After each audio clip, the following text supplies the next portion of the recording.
Assalamualaikum warahmatullahi wabarakatuh.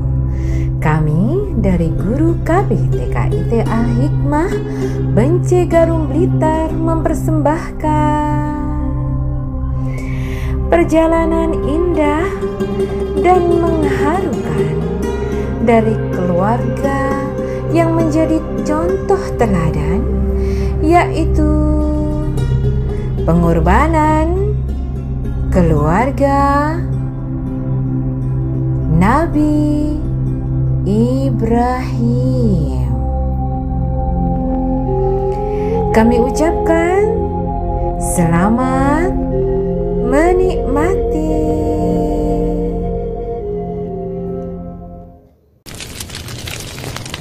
Karena Nabi Ibrahim menghancurkan berhala di kuil Raja Namrud, maka Nabi Ibrahim dihukum dengan dilemparkan ke dalam kobaran api.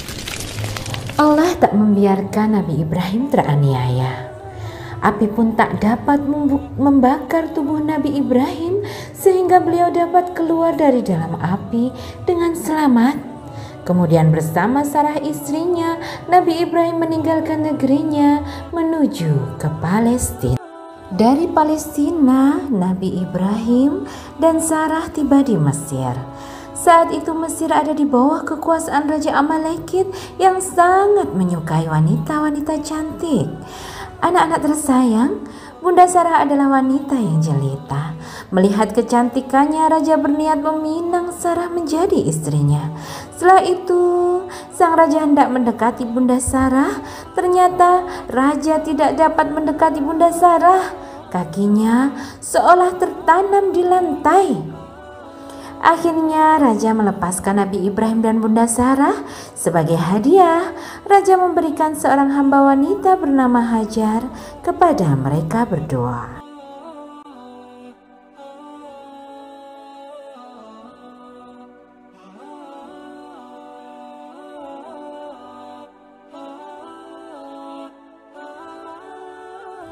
Anak-anak tersayang, Nabi Ibrahim terus berdakwah.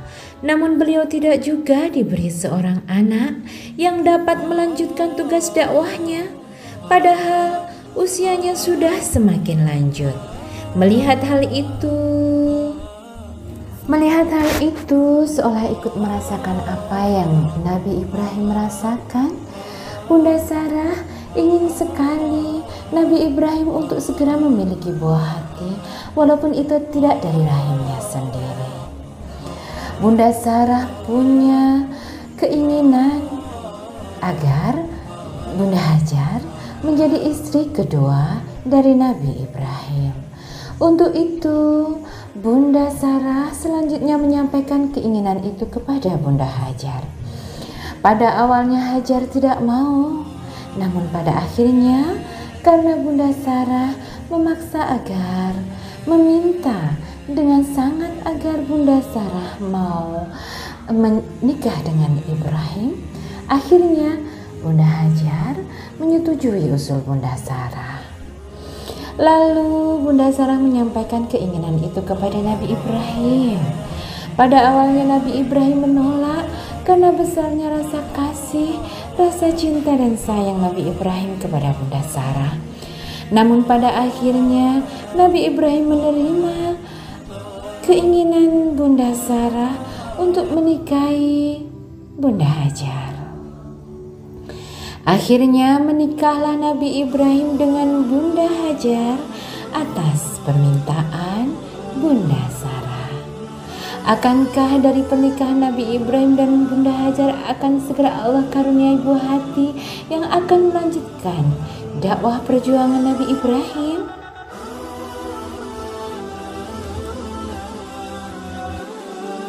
Anak-anak tersayang, dengan izin Allah, Bunda Hajar pun mengandung.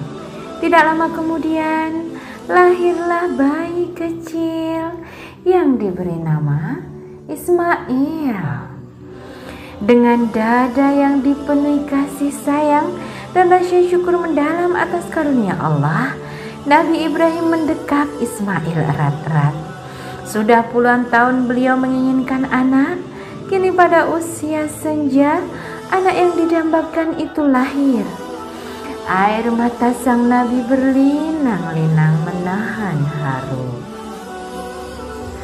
Sejak itu, hari-hari Nabi Ibrahim dipenuhi dengan tawa Ismail. Di sela-sela kesibukan berdakwah, beliau selalu menyempatkan diri untuk menggendong sang bayi. Bunda Sarah juga sangat menyayangi Ismail. Beliau sering membantu Bunda Hajar mengasuh sang bayi.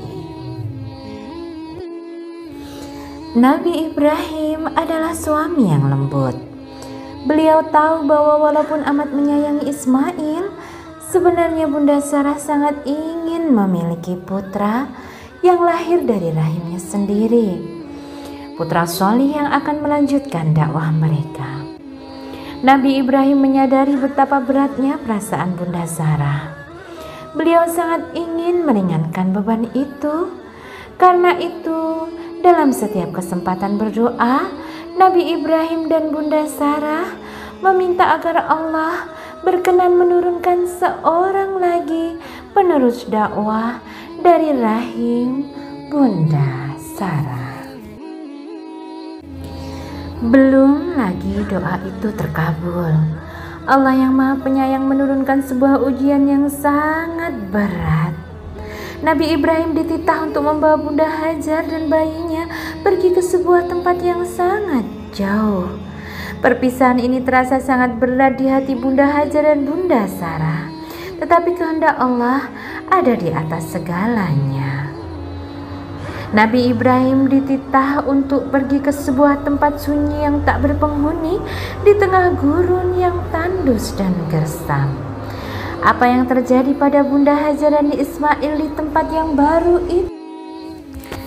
Anak-anak tersayang, atas kehendak Allah jua, Nabi Ibrahim mengajak Bunda Hajar dan bayinya pergi jauh sekali ke tengah sebuah lembah tandus yang sekarang disebut Mekah. Tempat itu merupakan tempat persinggahan rombongan pedagang. Akan tetapi saat itu adalah saat yang paling sepi sepanjang tahun. Tidak ada satu orang pun yang tampak di sana. "Aku harus meninggalkanmu," kata Nabi Ibrahim kepada istrinya. "Apakah ini kehendak Allah?" tanya Bunda Hajar. Nabi Ibrahim mengangguk pasti. "Allah pasti akan menjagamu dan anak kita." Kemudian Nabi Ibrahim pergi meninggalkan Bunda Hajar dan Ismail dengan bekal seadanya. Tidak lama kemudian, air pun habis. Ismail menangis kehausan. Bunda Hajar kebingungan. Apalagi saat itu air susunya pun tidak keluar. Kemana ia harus mencari air di tempat setandus ini? Bunda Hajar berlari ke puncak bukit terdekat. "Ya Allah, hindarkan kami dari mati kehausan. Berikanlah kepadaku jika di sisimu ada air." Namun tidak dilihatnya sumber air. Beliau pun berlari ke puncak bukit sebelahnya dengan dada berdebar penuh harap. Akan tetapi tidak juga terlihat air, hanya pasir dan pasir di mana-mana. Kuasa. Ketika Ismail menendang-nendang pasir sambil menangis, keluarlah mata air yang terus dan terus memancar. Nama mata air itu adalah Zam-Zam. Berkat pertolongan Allah, Bunda Hajar dan bayinya dapat selamat. Dengan air itu Bunda Hajar minum. Dengan air itu air susu Bunda Hajar memancar kembali dan dapat meminumkannya kepada Ismail. Tidak lama kemudian datanglah para khalifah dagang. Karena ada sumur Zam-Zam, mereka meminta izin kepada Bunda Hajar untuk diizinkan menetap tinggal di situ. Dengan senang hati, Bunda Hajar mengizinkan mereka menetap di situ, dan Bunda Hajar merasa senang karena Selanjutnya Bunda Hajar mempunyai tempat teman-teman yang baik. Akhirnya di situ adalah sebuah pemukiman. Di pemukiman baru itu semakin banyak yang bergabung, semakin banyak yang berdagang, dan di situ akhirnya dikenal dengan tempat berdagang yang baik, yaitu Mekah.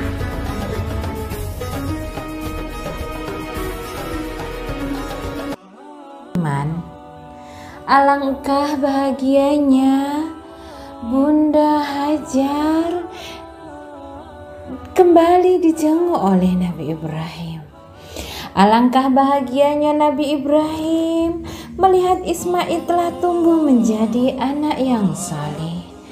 Mereka bertiga berbahagia berkumpul kembali, ayah, bunda, dan putra yang saleh. Allah ingin menguji Nabi Ibrahim, manakah yang lebih beliau cintai, Allah ataukah Ismail? Melalui mimpi, Allah memerintahkan Nabi Ibrahim menyembelih putra kesayangannya itu. Dia sampaikan mimpi itu kepada istrinya Hajar, dan dia meminta pendapat kepada istrinya bagaimana dengan mimpi itu. Selanjutnya diceritakanlah mimpi itu kepada putranya Ismail. Ismail adalah seorang putra yang saleh. Setelah ayahanda menceritakan mimpi itu dengan mantap, Ismail menyemangati ayahnya Nabi Ibrahim untuk melaksanakan perintah itu dengan sabar. Ada yang ingin menggagalkan perintah itu. Syaitan coba menggoda Hajar agar tidak memberikan izin kepada mereka untuk melakukan perintah itu. Namun Hajar menolak dan meminta tolong kepada Allah agar ia tetap dalam keimanannya, mendukung suaminya menjalankan perintah Allah untuk menyembelih putra kesayangannya Ismail. Iblis 3 kali menggoda Nabi Ibrahim di perjalanan menuju tempat penyembelihan putranya. Nabi Ibrahim marah dan melempar iblis 3 kali dengan kerikil. Allah mengabadikan peristiwa itu di dalam ibadah haji. Setiap jamaah wajib melontar kerikil di 3 tempat di mana iblis menggoda. Masing-masing disebut Jumrah Ula, Jumrah Wusta, dan Jumrah Aqabah.